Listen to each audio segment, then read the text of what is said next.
آپ کہتے ہیں ہم اہل الحدیث ہیں تو اہل حدیث کا ایمان رفع دین تک ہونا چاہیے، آمین تک ہونا چاہیے، 8 رکعت تراویح پڑھنے تک ہونا چاہیے۔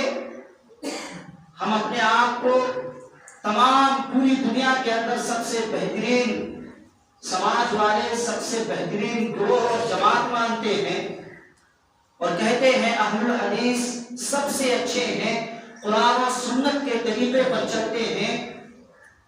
کیا حقیقت میں ایسا ہے؟ ہمارا ایمان صرف رفع دین تک نہیں ہے، ہمارا ایمان صرف آمین تک بولنے میں نہیں ہے، ہمارا ایمان ہمارے پہناوے میں بھی ہونا چاہیے، ہمارا ایمان ہمارے کھانے پینے کی چیزوں میں بھی ہونا چاہیے، ہمارے سونے میں بھی ہونا چاہیے، ہمارے چلنے میں بھی ہونا چاہیے، اٹھنے میں بھی ہونا چاہیے، بیٹھنے میں بھی ہونا چاہیے اور لیٹنے میں بھی ہونا چاہیے۔ ہمارا ایمان ہر ایک جگہ ہونا چاہیے، ہمارا ایمان ہر اعتبار سے ہونا چاہیے، تب ہم ایمان والے مانے جائیں گے کہ سچے دعوے کے ساتھ ہم سچے ایمان والے بھی ہیں۔ لیکن ہمارا ایمان کہاں ہے؟ اگر مسلمان کے ایمان کا جائزہ لینا چاہیں تو ان کی شادی بیاہ میں دیکھ لیں۔ جس دن سے آیا ہوں کئی شادیاں ہو چکی ہیں، عموماً میری عادت ہے 9 بجے تک بچوں کو پڑھاتا ہوں، اس کے بعد اپنے بستر پر آتا ہوں، کوئی تقریر کوئی حمد نعت لگا دیتا ہوں، نیند آ جاتی ہے، سو جاتا ہوں۔ نیند کھلتی ہے، آنکھیں کھلتی ہیں، بند کر دیتا ہوں، پھر سو جاتا ہوں۔ لیکن ہم نے اس دوران دیکھا ہے کہ ہی مسلم سماج اور معاشرے سے بارودوں جیسے بم اور فٹافٹ پھٹنے والے ایسے گولے بارود جیسی آوازیں آ رہی ہیں۔ کیا ہمارا ایمان یہاں نہیں ہے؟ ہم اس وقت مسلم نہیں ہیں؟ کیا ہمارا سماج کہتا ہے، ہمارا معاشرہ کہتا ہے، ہماری شریعت کہتی ہے کہ آپ پڑاکے داغیں، گولے داغیں؟ ہمارا ایمان یہاں نہیں ہے۔ آج جب مسجد کے لیے چندہ لیا جاتا ہے، مدرسے کے لیے چندہ لیا جاتا ہے تو کہتے ہیں ہم مزدور ہیں، ہمارے پاس پیسے کہاں ہیں، کتنے چندہ دیں۔ لیکن اگر مسلمانوں کو دیکھنا چاہیں کہ ان کے پاس پیسے ہیں یا نہیں ہیں تو ان کی شادی بارات دیکھ لیں، ناجائز کتنے پیسے خرچ کر دیتے ہیں، لائٹیں لگا دیتے ہیں، رات کو دن بنا دیتے ہیں، خونکوئے لگاتے ہیں۔ کیا ضرورت ہے ان کی؟ کوئی ضرورت نہیں ہے۔ 3 4 5 یہ کہہ لیجیے 50 ڈشز پہ کھانے ہوتے ہیں ہمارے، کیا ضرورت ہے ان کی؟ کوئی ضرورت نہیں ہے۔ ہمارا ایمان، ہمارا اسلام صرف رفع دین تک ہے، صرف آمین تک ہے، شادی بیاہ میں نہیں ہونا چاہیے، نکاح میں نہیں ہونا چاہیے۔ ارے ہم تو ایسے ہیں کہ جب لڑکے کو تلاش کرتے ہیں تو دیکھتے ہیں کہ اس کے یہاں پراپرٹی کتنی ہے، جائیداد کتنی ہے۔ لڑکی والے کم نہیں ہیں، اگر لڑکی والے جہیز لیتے ہیں تو لڑکی والے بھی کم نہیں ہیں۔ لڑکی والے اتنے حد تک چلے جاتے ہیں کہ جا کر کے تحصیل میں ان لڑکے والوں کا پورا بیک گراؤنڈ دیکھتے ہیں کہ ان کے پاس کتنی کھیتیاں ہیں، کھیتوں کے کاغذات دیکھتے ہیں، زمینوں کے کاغذات دیکھتے ہیں کہ کیا انہوں نے بتایا ہے 10 بیگھے 5 بیگھے صحیح ہے یا غلط بتایا ہے، جھوٹ بتایا ہے۔ دیکھتے ہیں کہ نہیں دیکھتے ہیں؟ دیکھتے ہیں۔ اور وہ لوگ دیکھتے ہیں جو کہتے ہیں ہم مسلمان ہیں، اہل الحدیث ہیں، اپنی زبان سے کہتے ہیں۔ شرم نہیں آتی ہے مسلمانوں کو اپنے آپ میں مسلمان کہنے کی؟ یہ ان مسلمانوں کی بھی ناک کٹا رہے ہیں جو صحیح میں حقیقی معنوں میں مسلمان ہیں۔ کیا مسلمان بارود داغتا ہے، گولے داغتا ہے، پڑاکے پھوڑتا ہے اپنی خوشی کے موقع پر؟ مسلمان خوشی کے موقع پر اللہ رب العالمین کا شکر ادا کرتا ہے۔ اتنی شادیاں گزری ہیں، اتنے مہمانات آئے ہیں، لیکن نمازیوں میں زیادتی نہیں ہوئی۔ مہمان بیچارے ہوئے تھے، نماز کی طرف نہیں گئے۔ معاف کیجیے گا، ہمارے مہمان ہیں آپ، لیکن کڑوی بات ہے، حق بات ہے، کیا مہمانوں کو نماز سے روکا جاتا ہے؟ ہماری حالت یہ ہے، ہم صرف دعوے کے مسلمان ہیں۔ ہماری شادی بیاہ میں دیکھ لیا جائے کہ کتنے ہم شادی بیاہ میں شرعی اور اسلامک کلچر کا، اسلامی قانون کا دھجیاں اڑاتے پھرتے ہیں، سنت کا جنازہ نکالتے ہوئے ہم دکھائی دیتے ہیں۔ ہم شادی کرتے ہیں، لڑکی کو دیکھتے ہیں، لڑکی پسند آ گئی، ہمارا بچہ ہے 26 سال کا ہو گیا، 25 سال کا ہو گیا ہے، اچھی جاب کر رہا ہے، تنخواہ اچھی ہے، 30-40 ہزار مہینے میں دیتا ہے۔ شادی کے لیے لڑکی آتے ہیں، لڑکی والے کہتے ہیں شادی کرا دیجئے، کیا کہتے ہیں؟ لڑکی تو پسند ہے لیکن ہم 2-4 سال ابھی رکیں گے، اس لیے کہ اگر بچے کی شادی کر دی تو بچہ ایسا نہ ہو کہ اپنی بیوی کو دے لے پیسہ، پھر گھر کا خرچ کیسے لگے گا، ہمارے اکاؤنٹ کیسے بھرے رہیں گے۔ ہمارے معاشرے میں یہ بھی ہوتا ہے۔ شادی اس لیے بھی نہیں کی جاتی ہے تاکہ یہ بچہ کما کر کے ہمیں دے، یہ ماں باپ کرتے ہیں، یہ بچہ کما کر کے ہمیں دے، اپنی بیوی کو نہ دے۔ اور وہیں پر لڑکی والے بھی کم نہیں، اگر اس کے بھی جاب ہیں، اچھی سیلری مل رہی ہے تو لڑکی والے بھی لڑکے والے سے کہتے ہیں ابھی ہم شادی نہیں کریں گے، ہماری بچی تو ابھی نوکری میں گئی ہے، اگر کمانے لگی تو اپنے گھر دے گی، سسرال اور میکے کون دیتا ہے؟ یہ ہماری عادت ہے۔ ہمارا اسلام یہاں نہیں دیکھا جاتا ہے، ہم یہاں نہیں دیکھتے کہ مسلمان ہے کہ نہیں ہے، اور پھر کہیں گے ہم مسلمان ہیں، صرف آمین تک، رفع دین تک لڑائی جھگڑا کر کے ہم مسلمان ہیں اور اہل حدیث ہیں۔ کیا اہل حدیث یہی ہے؟ یہی نبی کی سنت ہے، یہی نبی کا طریقہ ہے؟ اور لوگ فتویٰ بھی دیتے ہیں کہ جہیز لینا ثابت ہے، اور کہتے کیا ہے؟ کہتے ہیں حضرت فاطمہ رضی اللہ تعالیٰ عنہا کو نبی کریم صلی اللہ علیہ وسلم نے جہیز دیا تھا۔ جو بھی عالم کہتا ہے، چیلنج کے ساتھ میں کہتا ہوں، کھڑا کرو اور وہ یہ دعویٰ کرے کہ اس کا نبی کریم صلی اللہ علیہ وسلم نے انہیں جہیز دیا تھا، میں آج ممبر سے اترنے کے لیے تیار ہوں اور کبھی ممبر سے خطبہ نہیں دوں گا۔ معاف کیجیے گا، اللہ کے نبی صلی اللہ علیہ وسلم حضرت علی کی پرورش کیا کرتے تھے؟ حضرت علی کے باپ نہیں تھے، علی بن ابو طالب کہا جاتا ہے نا، ابو طالب یہ نبی کریم صلی اللہ علیہ وسلم کی کون تھے؟ چچا تھے۔ نبی کریم صلی اللہ علیہ وسلم مکہ کے اندر تھے، تبھی ان کا انتقال ہو گیا تھا۔ اور شادی کب ہوئی تھی فاطمہ کی؟ ذرا بتاؤ، شادی کب ہوئی تھی؟ کوئی ہے بتا سکتا ہے؟ کوئی نہیں۔ ہم تو ہیرو ہیروئن کی باتوں کو جانتے ہیں، رونالڈو پر تو ہم 2-4 گھنٹے گفتگو کر سکتے ہیں، وراٹ کوہلی اور روہت شرما پر گفتگو کر سکتے ہیں، شاہ رخ خان، سلمان عامر پر گفتگو کر سکتے ہیں۔ یہ مسلمان ہیں ہم، مسلمان ہیں ہم۔ اپنے نبی کے بیٹے کو نہیں جانتے کہ اس کا نکاح کب ہوا تھا؟ ہم یہ مسلمان ہیں، ہمارا اسلام صرف اور صرف رفع دین تک ہے۔ معاف کیجیے گا، یہ تلخ باتیں ہیں، لیکن کبھی حکمت سے لی جاتی ہے دعوت، اور کبھی گفتگو کا انداز بھی الگ ہو جاتا ہے، اور یہ گفتگو کا انداز ہمیں قرآن و سنت سے سکھایا ہے۔ ہم تو گفتگو کر رہے ہیں ان پر، لیکن ان پر گفتگو نہیں کریں گے۔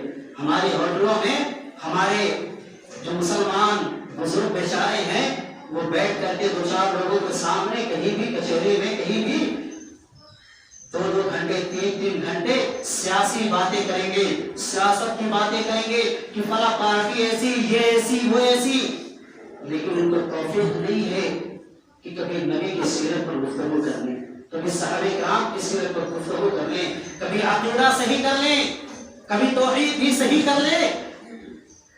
ہمارے اندر اتنی طاقت نہیں ہے، یا کہ ہمارے پاس اتنا وقت نہیں ہے، ہمارے پاس اتنا وقت نہیں ہے۔ لاکھوں کروڑوں ہم پیسہ خرچ کر سکتے ہیں شادی بیاہ میں غلط رسموں کے لیے، لیکن اپنے بچے کو اچھی مدرسے میں اور اچھے ٹیچر کے پاس نہیں بھیج سکتے۔ 10 روپیہ 20 روپیہ